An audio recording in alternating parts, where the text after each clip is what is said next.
Good morning बच्चों। आपको इसी पिछले वाले लेक्चर में कोहलाश एप्लीकेशन बताया गया और उसके बेस पर कुछ क्वेश्चन दिए गए थे। उम्मीद है सभी बच्चों ने क्वेश्चन को सॉल्व करने का पूरा प्रयास किया होगा। अब हम आपको बता रहे हैं कि उन क्वेश्चन को कैसे सॉल्व करना है। जो बच्चे इस क्वेश्चन को कर चुके हैं वो भी ध्यान दें और जो नहीं कर पाए वो भी समझें। देखो बेटा, पहला क्वेश्चन पूछा गया था कि आपको molar conductivity of acetic acid, जो कि एक वीक इलेक्ट्रोलाइट है, इसके मोलर कंडक्टिविटी के बारे में आपको बताना था। और कुछ स्ट्रॉन्ग इलेक्ट्रोलाइट दे दिए गए थे। स्ट्रॉन्ग इलेक्ट्रोलाइट की वैल्यू दे दी गई थी क्योंकि कम्प्लीटली डिसोसिएट हो रहे थे, इनकी इंडिविजुअल वैल्यू मिल रही थी। इन स्ट्रॉन्ग इलेक्ट्रोलाइट की हेल्प से आपको इस वीक इलेक्ट्रोलाइट का मोलर कंडक्टिविटी का मान निकालना था। तो आपको जैसे मालूम है कि molar conductivity of acetic acid के लिए हमें एसीटेट एनायन और हाइड्रोजन आयन की ज़रूरत पड़ेगी।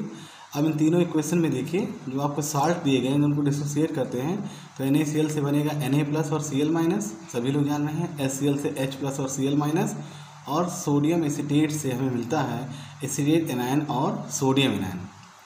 हमें क्वेश्चन को सॉल्व करने के लिए क्या चाहिए बेटा? एसीटेट एनायन और हाइड्रोजन आयन। अब बेटा ध्यान से देखो, इक्वेशन थर्ड को अगर हम इक्वेशन सेकंड के साथ ऐड कर दें, इक्वेशन थर्ड को अगर इक्वेशन सेकंड के साथ ऐड कर दिया जाए तो हमें क्या मिलेगा बेटा? Molar conductivity at infinite dilution of acetate anion, molar conductivity of infinite dilution of hydrogen ion, और साथ ही साथ सोडियम आयन और क्लोराइड एनायन की भी मोलर कंडक्टिविटी इनफाइनाइट डाइल्यूशन पर मिल जाएगी। ये दोनों एक्सेस हैं, इनकी ज़रूरत हमें नहीं है। तो बेटा अगर इक्वेशन सेकंड और थर्ड को हम ऐड करते हैं तो हमारा एक स्टेप तो कंप्लीट हो गया कि हमें एसीटेट एनायन और हाइड्रोजन आयन तो प्राप्त हो गया, लेकिन यहाँ पर एक्स्ट्रा हमें एक्सेस के फॉर्म में मिल रहा है सोडियम आयन और क्लोराइड आयन। अब इन दोनों को सॉर्ट आउट करने के लिए हमारे पास एक रास्ता बचता है कि अगर इसको हम इक्वेशन फर्स्ट से माइनस कर दें तो होगा क्या? Na से कट जाएगा और Cl से कट जाएगा, और इस तरह से हमारे पास केवल एक ही वैल्यू बचेगी जो कि होगी एसिटिक एसिड की वैल्यू। तो देखिए यहाँ पर किया गया इस चीज़ को, इक्वेशन सेकंड और थर्ड को ऐड करके अगर हम 1 से सब्सट्रैक्ट कर दें तो हमें यहाँ पर एक आंसर मिल जाएगा। और इस तरीके से हम पता कर सकते हैं कि एसिटिक एसिड की मोलर कंडक्टिविटी इनफाइनाइट डाइल्यूशन पर क्या होगी with the help of strong electrolyte. Clear? इसको आप नोट कर सकते हैं। इसके बाद हम लोग आगे बढ़ेंगे। अब हम लोग बात करेंगे क्वेश्चन सेकंड की। क्वेश्चन सेकंड में आपको पता करना था molar conductivity of CaCl2 and molar conductivity of magnesium sulphate.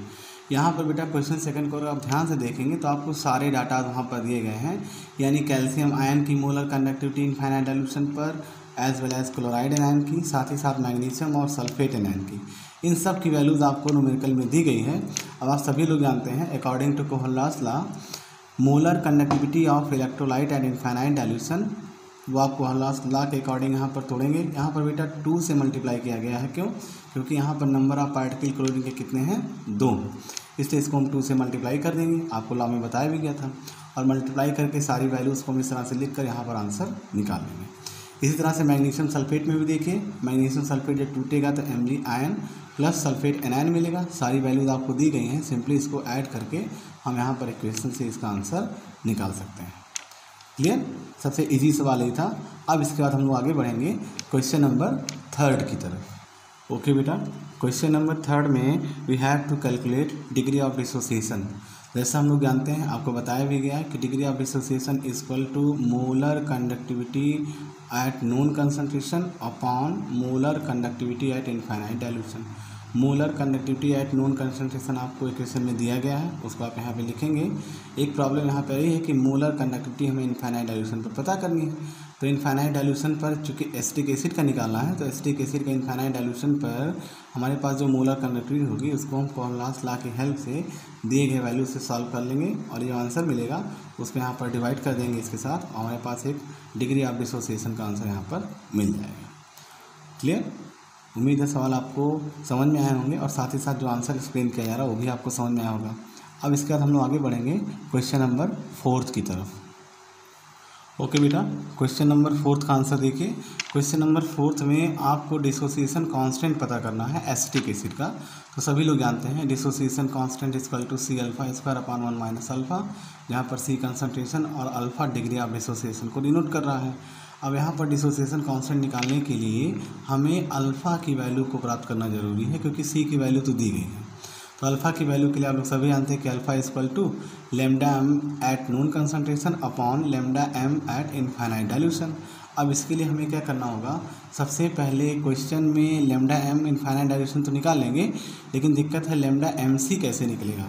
Lambda M C हम निकाल लेगा तो यहाँ से अल्फ़ा की वैल्यू मिल जाएगी। अगर अल्फ़ा की वैल्यू मिल जाएगी तो हम वहाँ पर डिसोसिएशन कांस्टेंट की वैल्यू को भी प्राप्त कर लेंगे।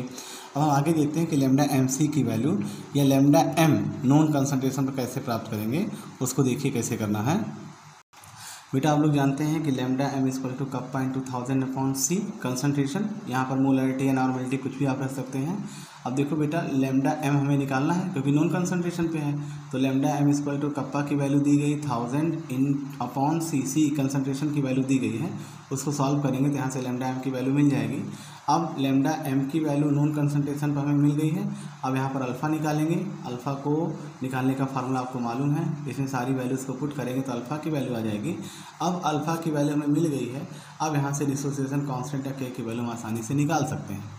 तो यहाँ पर फार्मूला आप देख रहे हैं K equal to C alpha square upon 1 minus alpha. यहाँ पर सारी वैल्यूज़ को रखेंगे तो कैलकुलेट करने के बाद आपको फाइनल आंसर इस फॉर्म में मिल जाएगा। तो ये आपका क्वेश्चन नंबर 4 था। अब इसके बाद में हम लोग लास्ट क्वेश्चन की तरफ बढ़ेंगे। क्वेश्चन नंबर 5 का आंसर देखेंगे। क्वेश्चन नंबर 5 में हमें सॉल्युबिलिटी निकालनी है। तो सॉल्युबिलिटी निकालने का फार्मूला होता है बेटा kappa into 1000 upon molar conductivity at infinite dilution. यहाँ पर सारी चीज़ें आपके पास मौजूद हैं, केवल आपको मोलर कंडक्टिविटी इनफाइनाइट डाइल्यूशन पे पता करना है सिल्वर क्लोराइड का। तो सभी लोग जानते हैं सिल्वर क्लोराइड में सिल्वर आयन और क्लोराइड एनायन होगा। इन दोनों की मोलर कंडक्टिविटी इनफाइनाइट डाइल्यूशन पर निकाल कर हम यहाँ से molar conductivity of silver chloride को प्राप्त कर लेंगे और इसकी वैल्यू को इस इक्वेशन में रखकर यहाँ से हम सॉल्युबिलिटी निकाल लेंगे। बेटा आप लोगों के लिए यहाँ पर एक थोड़ा सा ट्विस्ट रखा गया है। यहाँ पर जो सॉल्युबिलिटी निकाली गई है ये भी सॉल्युबिलिटी का आंसर कंप्लीट नहीं आना है। आपको कमेंट बॉक्स में या पीएसएस के दौरान बताना है कि अभी इसमें एक स्टेप और कौन सा करना है जहाँ से हम सॉल्युबिलिटी का फाइनल आंसर प्राप्त कर सकते हैं। तो सभी बच्चे ध्यान दें, इस फार्मूले के थ्रू हमने सॉल्युबिलिटी के केवल एक स्टेप को कंप्लीट किया है। अभी इसमें एक स्टेप और बचा हुआ है। आप सभी बच्चों को बताना है कि वो कौन सा स्टेप है जो इसमें इन्वॉल्व करेंगे, तब हमें कंप्लीट आंसर मिलेगा। उम्मीद है आप लोगों को समझ में आया होगा कि किस तरीके से न्यूमेरिकल यहाँ पर सॉल्व किए गए हैं। अब इसके बाद हम लोग आगे बढ़ेंगे और अगला जो आपका लेक्चर होगा वो होगा नट्स इक्वेशन। ये बहुत इंपॉर्टेंट लेक्चर है, इसको आप मिस मत करिएगा और बहुत ही सावधानी के साथ, बहुत ही तन्मयता के साथ इन सारे लेक्चर को ऑब्जर्व करिए और अपने नोट्स को प्रिपेयर करते रहिएगा। थैंक यू बेटा।